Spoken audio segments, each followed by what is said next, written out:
कौशेय प्रवरान्विता वसिष्ठगोत्रोद्भवस्य अखिलाण्डकोटि ब्रह्माण्ड नायकस्य श्री सच्चिदानन्द स्वरूपस्य सूर्यवंशपावनस्य श्रीमदिक्ष्वाकुकुलवंशोद्भवस्य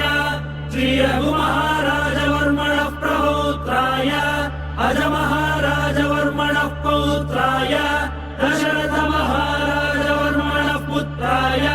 चक्रवर्ति सार्वभौमाय श्री महाविष्णु अवतारभूताय